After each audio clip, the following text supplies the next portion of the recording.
Hi friends, welcome to my channel. రీసెంట్గా అమర్టెక్ insights అనే ఈ సైట్కి చాట్‌జీపీటీ కంటెంట్తో యాడ్సెన్స్ అప్రూవల్ వచ్చింది. ఇక్కడ ఈ సైట్లో యాడ్స్ కూడా కనిపిస్తున్నాయి, మీరు ఒకసారి అబ్జర్వ్ చేయండి. అయితే ఇక్కడ ఈ సైట్ రిలేటెడ్ డీటెయిల్స్ చూడడానికంటే ముందు చాట్‌జీపీటీ కంటెంట్తో యాడ్సెన్స్ అప్రూవల్స్ అవుతున్నాయా అని నన్ను చాలామంది అడుగుతున్నారు. దీనికోసం ఈ సైట్లో అప్డేట్ చేసిన కంటెంట్ని చెక్ చేయండి. ఇక్కడ ఈ కంటెంట్ కంప్లీట్గా చాట్‌జీపీటీని యూజ్ చేసి అప్డేట్ చేశారని చెప్తాను. లేదు మాకు నమ్మకం లేదంటే ఈ సైట్లో ఉన్న ప్రతి పోస్ట్ని ఓపెన్ చేసి మాన్యువల్గా మీకు మీరు చెక్ చేస్తూ రండి. ప్రతి పోస్ట్లో 5000 నుంచి 7000 వర్డ్స్ వరకు కంటెంట్ ఉంటుంది.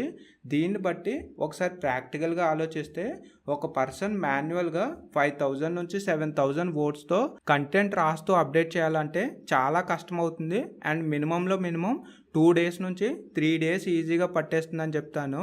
ఇలా చూస్తే ఇక్కడ ఒక పోస్ట్ అనే కాకుండా ఈ సైట్లో ఇప్పటికీ 179 పోస్టులు డేకి ఒక చొప్పున అప్డేట్ చేస్తూ వచ్చారు. మీరు స్క్రీన్పై చూడండి. ఇలా మీకు ప్రాక్టికల్గా చూపించిన దాన్ని బట్టి అయినా ఈ సైట్లో అప్డేట్ చేసిన కంటెంట్ మొత్తం చాట్‌జీపీటీ ద్వారా అప్డేట్ చేసామని మీకు ఒక ఐడియా వస్తుంది అనుకుంటున్నాను.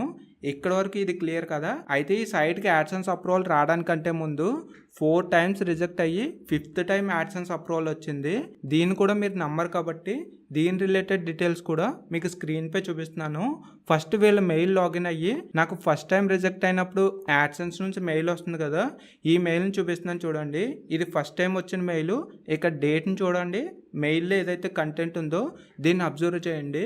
నెక్స్ట్ ఇది సెకండ్ టైం రిజెక్ట్ అయినప్పుడు వచ్చిన మెయిల్. సో దీన్ని కూడా డేట్ చెక్ చేయండి, కంటెంట్ చెక్ చేయండి.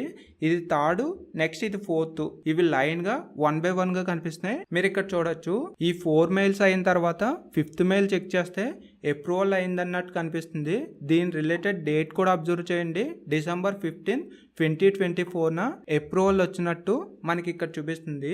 అయితే ఇక్కడ అప్రూవల్ రిజెక్ట్ అయిన ప్రతిసారి రిప్లై ఏమొచ్చిందని అడిగితే రిజెక్ట్ అయిన ప్రతిసారి కూడా మినిమం కంటెంట్ ఉండాలనే రిప్లైయే మాకు రావడం జరిగింది. సో దాన్ని బట్టి మేము ఇంకా కంటెంట్లో వర్డ్స్ పెంచుతూ సైట్లో చిన్న చిన్న చేంజెస్ చేస్తూ వచ్చేవాళ్ళం. అండ్ ఇక్కడ ఒక నోట్ ఏంటంటే, ఈ వీడియోని మేము ఎలా యాడ్సెన్స్ అప్రూవల్ తీసుకొచ్చాం, మేము ఈ సర్వీస్లో టాప్లో ఉన్నామని చెప్పుకోవడానికి కాకుండా జస్ట్ మేము ఒక నార్మల్ యూజర్లా యాడ్సెన్స్కి ట్రై చేసాం. ఇలా ట్రై చేసినప్పుడు యాడ్సెన్స్ దగ్గర మాకు ఈ ఎక్స్పీరియన్స్ అయ్యింది. ఒకవేళ మీరు కూడా సేమ్ ఇదే ట్రాక్లో ఉండి మీ వెబ్సైట్కి యాడ్సెన్స్ అప్రూవల్ కోసం చూస్తూ ఉంటే మా ఎక్స్పీరియన్స్ మీకు హెల్ప్ అవుతుందని మాకు జరిగింది. ప్రాక్టికల్గా చూపిస్తూ చెప్తున్నాను. ఇక్కడ వరకు క్లియర్ కదా. అయితే ఈ యాడ్సెన్స్ అప్రూవల్ రావడానికి మేము ఫేస్ చేసిన ప్రాబ్లమ్స్ ఏంటి, ఈ సైట్ ఎవరిది, ఎంత టైంలో యాడ్సెన్స్ అప్రూవల్ వచ్చిందనేది ఇంకొంచెం క్లియర్గా చెప్తాను.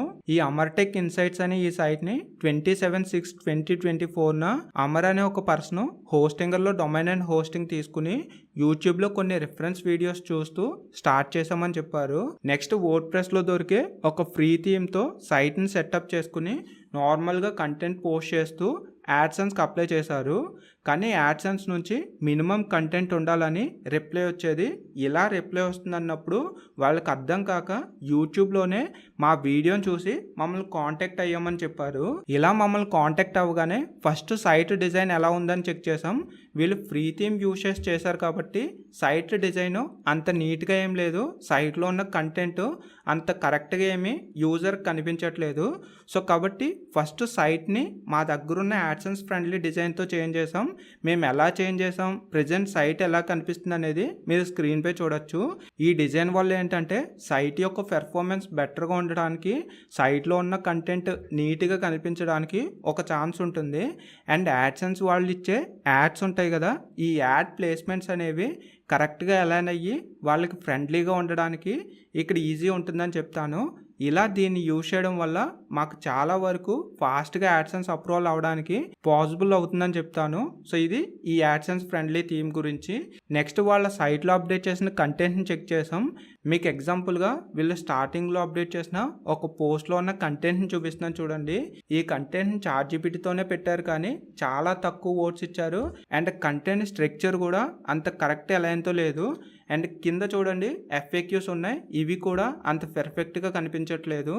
ఇలా కంటెంట్లో వీళ్ళు ఏవైతే చేంజెస్ చేయాలో అవన్నీ కూడా ఒక లైవ్ క్లాస్లో వీళ్ళకి ప్రాక్టికల్గా ఎక్స్ప్లెయిన్ చేస్తూ చాట్‌జీపీటీ నుంచి కంటెంట్ ఎలా జనరేట్ చేయాలి, జనరేట్ చేసిన కంటెంట్ని హ్యూమన్ కంటెంట్లో ఎలా మార్చాలి, ఇలా మార్చిన కంటెంట్లో ఎస్ఈఓ చేస్తూ మన పోస్ట్లో ఎలా అప్డేట్ చేయాలనేది మేము ఎవ్రీ పాయింట్ని క్లియర్గా ఎక్స్ప్లెయిన్ చేస్తూ లైవ్లో చెప్తూ వచ్చాం. ఇలా మేము చెప్పిన దాన్ని బట్టి 1 బై 1గా వాళ్ళు కంటెంట్ని చేంజ్ చేసుకుంటూ ఇంప్రూవ్ చేసుకుంటూ వచ్చారు. వీళ్ళు ప్రీవియస్గా అప్డేట్ చేసిన ఈ పోస్ట్కి ప్రజెంట్ లేటెస్ట్గా అప్డేట్ చేసిన ఈ పోస్టులకి డిఫరెన్స్ చూస్తే మీకే అర్థమవుతుంది మేము ఎలా ఎక్స్ప్లెయిన్ చేసాం, ఎంతవరకు వీళ్ళకి చెప్పామనేది. ఇలా ఇది అయిన తర్వాత ఈ సైట్లో ఇప్పటివరకు అప్డేట్ చేసిన పోస్టుల్లో ఎన్ని పోస్టులు గూగుల్లో ఇండెక్స్ అయ్యాయి అనేది మేము ఇలా చెక్ చేయడం జరిగింది. ఇలా చెక్ చేసినప్పుడు కొన్ని పోస్టులు మాత్రమే ఇండెక్స్ అయ్యాయి, చాలా పోస్టులు ఇండెక్స్ అవ్వలేదు అన్నట్టు. ఇలా ఏవైతే ఇండెక్స్ అవ్వలేని పోస్టులు ఉన్నాయో వాటి ఒక్కొక్క దాన్ని లింక్ కాపీ చేసుకుని గూగుల్ సెర్చ్ కన్సోల్ నుంచి మాన్యువల్గా ఇండెక్స్ చేస్తూ వచ్చాం. ఇలా చేసినవన్నీ ప్రజెంట్ మీరు ఇక్కడ చూస్తే ఇండెక్స్ అయి కనిపిస్తున్నాయి. ఇలా ప్రతి పోస్ట్ని ఇండెక్స్ చేస్తూ వచ్చిన తర్వాత నెక్స్ట్ ఇంకా సైట్లో జనరల్ సెట్టింగ్స్ అని, ఇంకా సైట్లో ఉన్న ఇమేజెస్ని ఆప్టిమైజ్ చేయడం అని, ఇలా చిన్న సెట్టింగ్స్ అన్నీ చేసి ఫైనల్గా ఒకసారి యాడ్సెన్స్కి అప్లై చేసాం. ఇలా మా సైడ్ నుంచి అప్లై చేసినా కానీ యాడ్సెన్స్ నుంచి రిప్లైగా లో value content, minimum content required అని మాకు యాడ్సెన్స్ నుంచి రిప్లై వచ్చింది. ఇలా వచ్చిన రిప్లైని బట్టి మేము మళ్ళీ సైట్ని చెక్ చేసి ఏంటి ఎక్కడ ప్రాబ్లం అయ్యింది, ఇంకా ఏమేమి చేంజెస్ చేయాలనేది 1 బై 1గా పాయింట్ టు పాయింట్ చెక్ చేసి పోస్ట్ కంటెంట్లో ఇంకొన్ని వర్డ్స్ పెంచుతూ ఎక్స్ట్రాగా యాడ్ చేస్తూ వచ్చాం. అండ్ ఇంకొకటి పోస్ట్ కంటెంట్లో నార్మల్గా ఏఐ ఇమేజెస్ యూజ్ చేస్తూ వచ్చారు. ఇలా ఏఐ ఇమేజెస్ కాకుండా మేము కాన్వా నుంచి కానీ లేదా అదర్ సోర్సెస్ నుంచి కానీ కొన్ని ఇమేజెస్ తీసుకుని మళ్ళీ రీప్లేస్ చేస్తూ వచ్చాం. ఇలా రీప్లేస్ చేస్తూ వచ్చిన తర్వాత మళ్ళీ యాడ్సెన్స్కి అప్లై చేసాం. ఇప్పుడు కూడా యాడ్సెన్స్ నుంచి రిజెక్షన్ వచ్చింది. ఇప్పుడు కూడా మినిమం కంటెంట్ రిక్వైర్మెంట్ అనే ఇక్కడ అడుగుతుంది.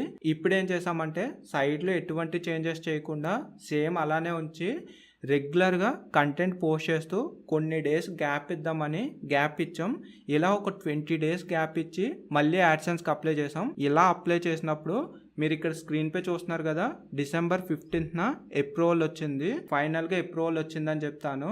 ఇలా ఈ సైట్కి యాడ్సెన్స్ అప్రూవల్ వచ్చిన దాన్ని బట్టి మేము అబ్జర్వ్ చేసిన పాయింట్స్ ఏంటని అడిగితే యాడ్సెన్స్ రిలేటెడ్గా మన సైట్కి ఎన్ని టైమ్స్ రిజెక్ట్ అయినా మనం 1 బై 1గా మన సైట్లో ఇంప్లిమెంట్ చేస్తూ చిన్న చేంజెస్ అప్డేట్ చేస్తూ వెళ్తూ మళ్ళీ మనం యాడ్సెన్స్కి అప్లై చేసామంటే ఇక్కడ రిజెక్షన్కి లిమిట్ అంటూ ఏం లేదు. సో ఎన్ని టైమ్స్ రిజెక్ట్ అయినా మనకి యాడ్సెన్స్ అప్రూవల్ వస్తుందని ఒక మెయిన్ పాయింట్ని మేము తెలుసుకున్నాం. అండ్ ఇంకొక పాయింట్, ఇక్కడ యాడ్సెన్స్ అప్రూవల్ రావడానికి చాట్‌జీపీటీ కంటెంట్కి అయితే మినిమం 3 months నుంచి 6 months వరకు టైం పడుతుంది అన్నట్టు. అండ్ ఇంకొకటి మన సైట్కి మినిమం ట్రాఫిక్ వచ్చేలా చూసుకోవాల్సి ఉంటుంది. అంటే ఇక్కడ ఏఐ కంటెంట్ని పెడుతున్నాం కాబట్టి కొంచెమైనా కీవర్డ్ రీసెర్చ్ చేసి మన సైట్కి మినిమం ట్రాఫిక్ వచ్చేలా మనం చూసుకోవాల్సి ఉంటుంది. ఇక ట్రాఫిక్ అనేది సోషల్ ట్రాఫిక్ అయినా రావచ్చు, డైరెక్ట్ ట్రాఫిక్ అయినా రావచ్చు, లేదా ఆర్గానిక్ ట్రాఫిక్ అయినా రావచ్చు. సో ఏ ట్రాఫిక్ వచ్చినా మినిమం ట్రాఫిక్ ఉండాలి. ఇలా ఈ సైట్ని కంప్లీట్గా ఆప్టిమైజ్ చేస్తూ యాడ్సెన్స్కి అప్లై చేసినప్పుడు కొన్ని మిస్టేక్స్ అయ్యాయి. అవన్నీ క్లియర్ చేసుకుంటూ మేము అప్లై చేసాం. అప్లై చేస్తే ఫైనల్గా అప్రూవల్ వచ్చింది. మాకు ఏదైతే ఒక ఎక్స్పీరియన్స్ వచ్చిందో ఆ ఎక్స్పీరియన్స్ని మీకు ఎక్స్ప్లెయిన్ చేస్తూ ఈ వీడియోని చేస్తున్నాను.